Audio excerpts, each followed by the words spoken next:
So ask pass ही output file आहे. So enter पासवर्डच्या नंतर इकडे किल्ली आली छानपैकी, आणि आता इकडे मी काहीतरी टाईप करणार आहे जे तुम्हाला दिसणार नाहीये. आणि टाईप काहीतरी करून झालेलं आहे, तुम्हाला आवाज आला असेल खटखट खटखट. आता मी एंटर टाईप करतो आणि जे काय टाईप केलं होतं ते तुम्हाला तिकडे दिसतंय. I love teaching. You entered. आता हा प्रोग्राम बघूयात आपण की काय आहे नक्की. मी टाईप करत होतो हेच टाईप करत होतो, हा तुम्ही विश्वास ठेवायचा बरं का. पण आता तुम्ही म्हणाल की नाही नुसतं प्रिंट एफ केलं असेल प्रोग्राम मध्ये की यू एंटर्ड हे वगैरे, आणि प्रत्येक वेळेला रन केल्यावर आय लव्ह टीचिंगच होईल प्रिंट, असं मी तुम्हाला गणवत नाही. आता मी काहीतरी वेगळं पण टाईप करून तुम्हाला दाखवतो. Something else. तुम्ही जे टाईप कराल ते टाईप इकडे होणार आहे. तुम्हाला गणवत नाही, नुसतं प्रिंटच केलेलं नाहीये प्रोग्राम मध्ये. So ask pass dot C आणि इंट मेन, काही त्याला पॅरामीटर नाही, काही नाही. Password let's say maximum length 100 आहे. Get password, size of password, आणि मी जो एंटर केला तो. आता मी फरक काय केला याच्यामध्ये की जे टाईप केलं ते दाखवायचं नाहीये. त्याच्यासाठी जे तुम्हाला करायला लागतं ते बेसिकली टर्मिनल ड्रायव्हर आहे त्याच्याशी तुम्हाला इंटरॅक्ट करायला लागतं, आणि ते तुम्ही करता टर्म आयोस या स्ट्रक्चर मधून. आणि ते करण्यासाठी तुम्हाला बेसिकली हा सिस्टीम कॉल करायचा आहे. आणि हे स्ट्रक्चर जे आहे त्याच्यामध्ये हा चेंज करायचा आहे तुम्हाला बेसिकली. लाईन 15 आणि 16 हे मेन आहेत, पण सगळं मी एक्सप्लेन करणार आहे, डोंट वरी. सो इकडे आपण काय पास करतोय ते बघा की gate password, care star password आणि त्याचा साईज पास केलेला आहे, बेसिकली कॅरेक्टर पॉइंटर आणि त्याचा साईज. मग मी स्ट्रक्ट टर्म आयोस घेतलेला आहे, त्याचा ओल्ड टी आणि न्यू टी, म्हणजे बेसिकली ओल्ड टर्म आयो आणि न्यू टर्म आयो हे जे होतं ते. आता इथे मी केलेलं आहे TC get ATTR STD in file no, म्हणजे स्टँडर्ड इनपुटचा जो फाईल नंबर आहे म्हणजे 0, कारण तुम्ही स्टँडर्ड इनपुट 0 मधून घेता, एसटीडी इन कन्सोल वरून घेता ते, आणि त्याला तुम्ही पास करता अँपरसेंट ओल्ड टी. आता चला टीसी गेट एटीटीआर चा आपण मॅन पेज बघूया. Man TC get ATTR. So बघा ही भरपूर लायब्ररी फंक्शन्स आहेत ऍक्च्युली इथे, पण टीसी गेट एटीटीआर कुठे आहे बघा. त्याचं पॅरामीटर काय आहेत, फाईल डिस्क्रिप्टर आणि स्ट्रक्ट टर्म आयो स्टार टर्म आयोस पी, म्हणजे ते त्याला इनपुट देताना त्याला कॅरेक्टर म्हणजे बेसिकली स्ट्रक्चरचा पॉइंटर द्यायचा, मग तो त्या स्ट्रक्चर मधले सगळे मेंबर्स भरून आपल्याला देणार. डिस्क्रिप्शन बघूया थोडक्यात.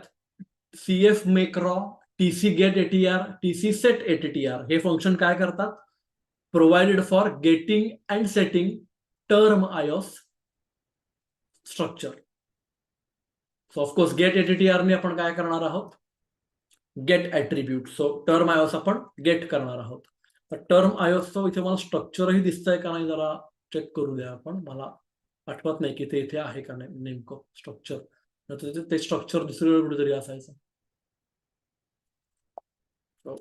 स्ट्रक्ट नुसतं नाही, स्ट्रक्चर दिसणारच नाहीये. स्ट्रक्ट टर्म आयोस,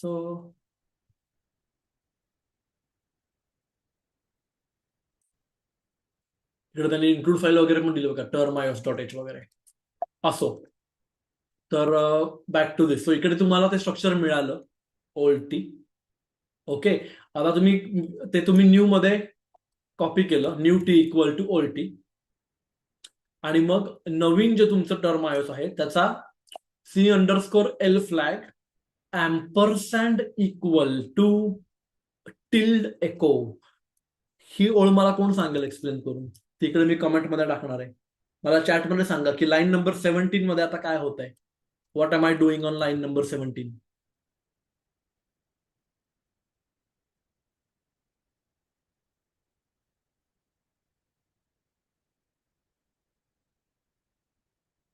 कोणी सांगितलं नाही तर मी सांगणारच आहे, डोंट वरी, पण तरी सांगायचा प्रयत्न करा कोणीतरी.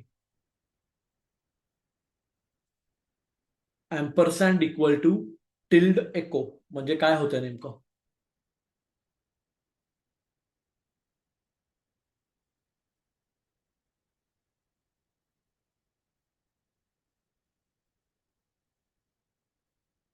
अथर्व बरोबर आहे उत्तर अगदीच.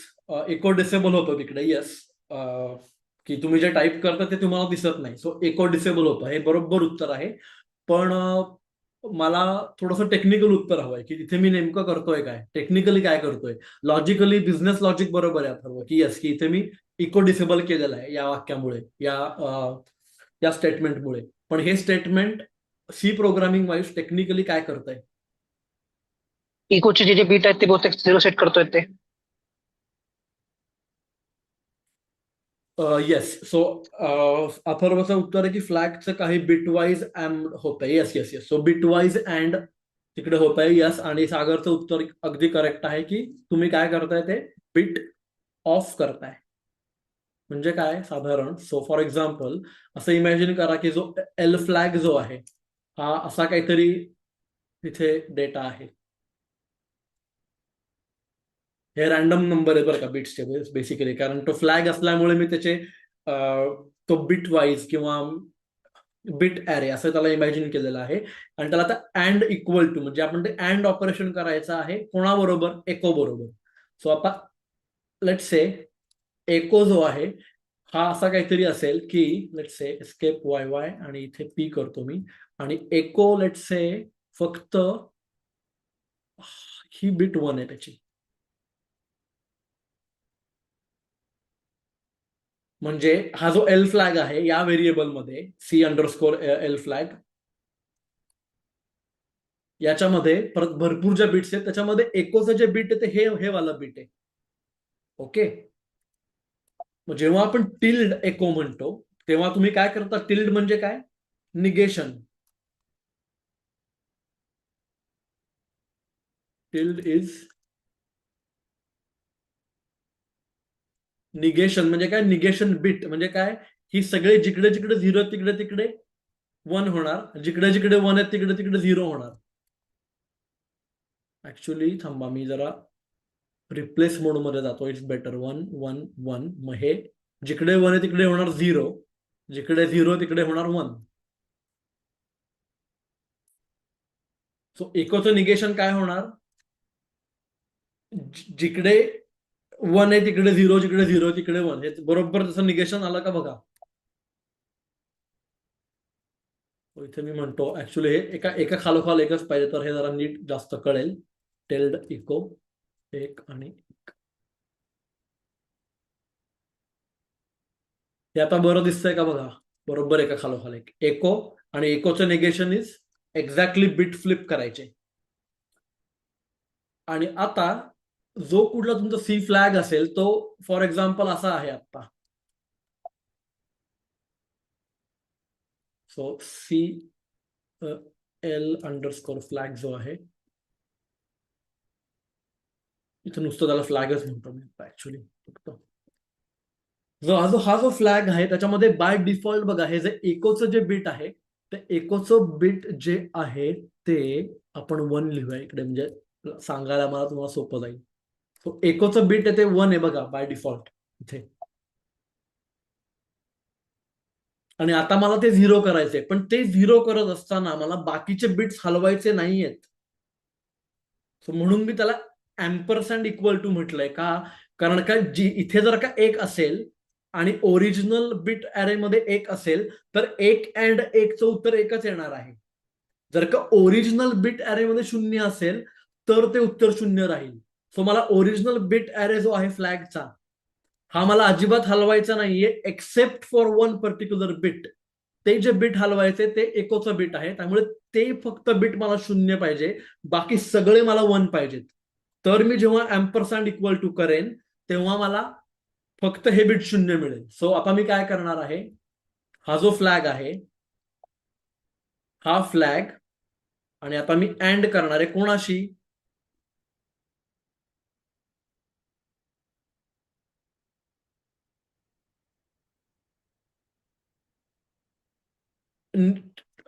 Negation एकोशी.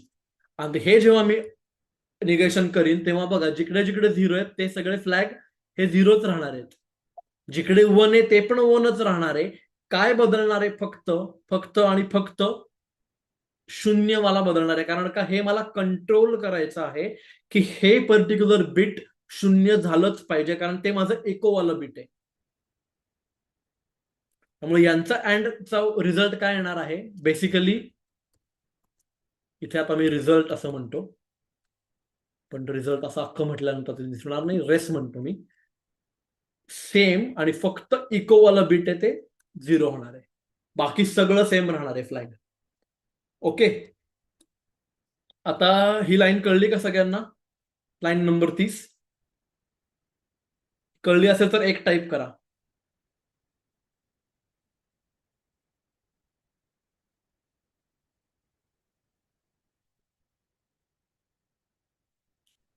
Okay, very good.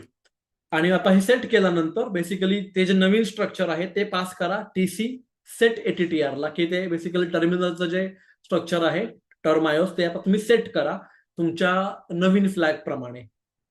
Again तिथे एसटीडी इन फाईल नाव द्या त्याला, तो आपला 0 असणार आहे स्टँडर्ड इनपुटचा. T C S A flush, basically ती व्हॅल्यू लगेच फ्लश झाली पाहिजे, लगेच ती वापरात आली पाहिजे. आणि मग आता जेव्हा तुम्ही करणार आहात प्रिंट एफ एंटर पासवर्ड, आणि एफ गेट एस फंक्शन वापरलेलं आहे मी बेसिकली स्ट्रिंग गेट करण्यासाठी. तिथे तुम्हाला इको ऑफ असल्यामुळे जे तुम्ही टाईप कराल ते दिसणार नाहीये, कारण का इको ऑफ केलेला आहे आपण.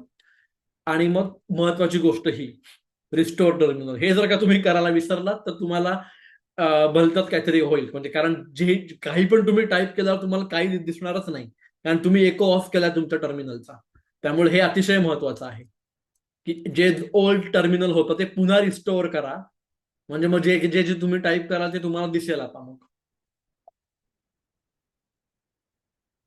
तो रिस्टोअर टर्मिनल, मग जे तुम्ही टर्मिनल पासवर्ड जो आलेला आहे आता, जो तुम्ही टाईप केलाय तो तुम्ही काहीतरी टाईप केल्यावर मग तुम्ही एंटर पण टाईप केलेलं आहे, जे जे तुमचं एंटर आहे त्याच्यामध्ये विंडोज किंवा युनिक्स प्रमाणे बदलतं की इंटरनली ड्रायव्हरमध्ये किंवा इंटरनल जसं इंटरप्रिटेशन काय होतं, म्हणजे न्यू लाईन चे 2 इंटरप्रिटेशन असतात. सो तेही मी सांगून टाकतो, चला विषय आता निघालाच आहे तर. New line is either \n और \r प्लस \n. त्याच्यातला \r म्हणजे काय कोणाला माहितीये का? \r काय असतं? \n is new line character सगळ्यांना माहितीये, पण \r रिटर्न कॅरेज. काय? Return carriage. Yes, carriage return किंवा return carriage. So carriage return, पण याच्यामधला कॅरेज शब्द कुठनं आला, म्हणजे काय ह्याला कॅरेज का म्हणायचं, कॅरेज रिटर्न? सर ते बहुतेक टायपरायटरला जेव्हा आपण लिहित होतो तेव्हा ते परत यायचं होतं, तर कॅरेज तिथून आले बहुतेक ते. येस येस येस, अगदी बरोबर अगदी बरोबर. हे तुला माहिती कुठनं आली आता मी विचारत नाही, पण इट्स व्हेरी गुड की आय एम इम्प्रेस्ड सागर की हे माहिती आहे तुला ऑलरेडी. सो जे जुन्या काही टाईप रायटर होते तुम्ही वापरले नसतीलच कधी, पण तुमच्या पॅरेंट्सना विचारा. आमच्याकडे होता ऍक्च्युली, माझी आई टाईप रायटिंग करायची. कशावर? बेसिकली टाईप रायटरवर, जेव्हा कम्प्युटरही नव्हता तेव्हा.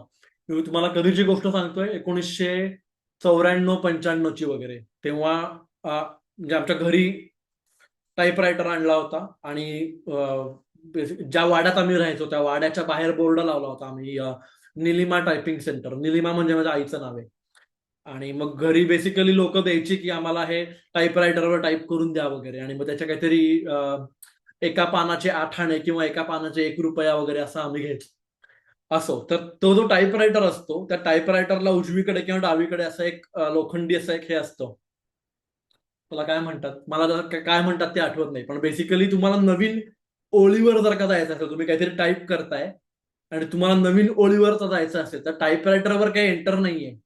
तो टाईपरायटरवरचं एंटर म्हणजे हे कॅरेज रिटर्न, की ते जे हँडल आहे ते हँडल ओढा आणि ते ड्र कसं फिरवा, ते फिरवलं की ते असं फ्लिप होतं. फ्लिप का त्याला म्हणतात, त्याचं एक हे असतं, सिलेंडर असतो एक आडवा, तो असा फिरतो, आणि तो एवढासाच फिरतो की जी तुमच्या 2 ओळींमधली जागा असते. तर तुम्ही सुरुवातीला येता जागेच्या, ओळीच्या सुरुवातीला येता, आणि मग तुम्ही वर जाता.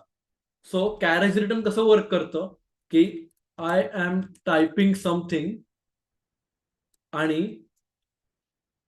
आता तुम्ही एंटर टाईप केलं इकडे की एंटर, तर कॅरेज रिटर्न असं काम करतं की चला इथपर्यंत आता या सुरुवातीला, that is carriage return. Return the carriage to the beginning of the line.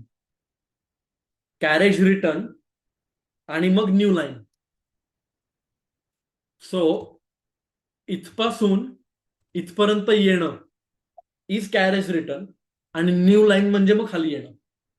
So if I am not mistaking हे backslash R plus backslash N हे विंडोज मध्ये होतं. तो तुम्हाला कधी जर का तुम्ही गिट वापरलं असेल आणि गिट मध्ये तुम्ही जर का गिटहबच्या फाईल्स तुमच्या रीडमी फाईल्स किंवा टेक्स्ट फाईल्स या तुम्ही विंडोज मधून तुम्ही जर का गिटहबला पुश केल्या असतील आणि तुम्ही लिनक्स मध्ये त्या पुल करत असाल किंवा वाईस वर्सा, की लिनक्स मध्ये तुम्ही गिटहब रिपॉझिटरी इनिशियलाइज केलेली आहे, रीडमी फाईल केलेली आहे आणि ती तुम्ही गिटहबला पुश केली आणि मग विंडोज मध्ये तुम्ही गिट क्लायंट वरून ती पुल करताय, तेव्हा तुम्हाला कधी कधी अशा प्रकारची एरर आलेली असेल की CR+LF is replaced bye LF वगैरे, अशी काहीतरी एरर तुम्हाला आली आहे का कधी गिट वापरताना?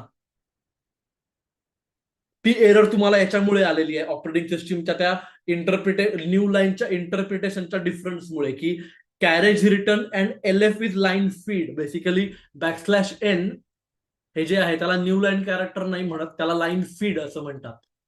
लाईन फीड का? कारण ती जी प्रिंटर काय म्हणतोय, टाईपरायटरची जी लाईन आहे ती फीड, पुढची line. So carriage return plus line feed, CR+LF is replaced by ते जे कुठलं कॅरेक्टर तुमचं असेल ते, is because of operating system differences between new line interpretations. Okay, so तुम्ही जो पासवर्ड टाईप केलेला आहे आता इकडे इको ऑफ केल्यानंतर, तो पासवर्ड टाईप केल्यानंतर तुम्ही जे एंटर टाईप केलंय ते एंटर सुद्धा त्याच्यामध्ये गेलेलं आहे. पण तुम्हाला पासवर्ड मध्ये एंटर नकोय ना, तुम्हाला ते बॅकस्लॅश हा तुमच्या पासवर्डचा भाग नाहीये, त्यामुळे तो काढा इथे. तुमचा पासवर्ड जो आला इथे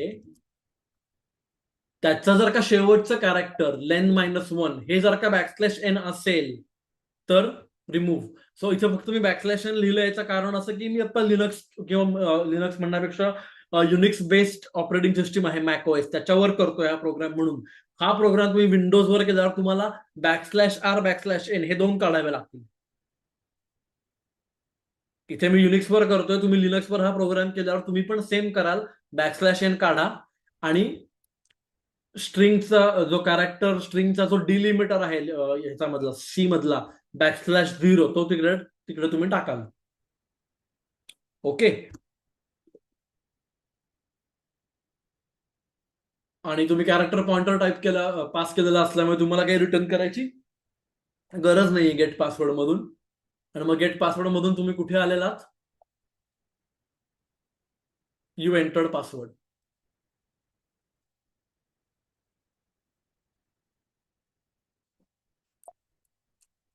हा झाला आपला प्रोग्राम. सो चला रन कंपाईल करा. gcc/c askpass.c नाही, मला फक्त ऑब्जेक्ट फाईल तयार करायची नाहीये.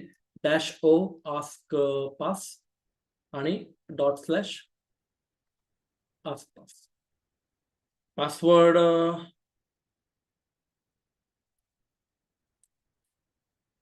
Unix is great.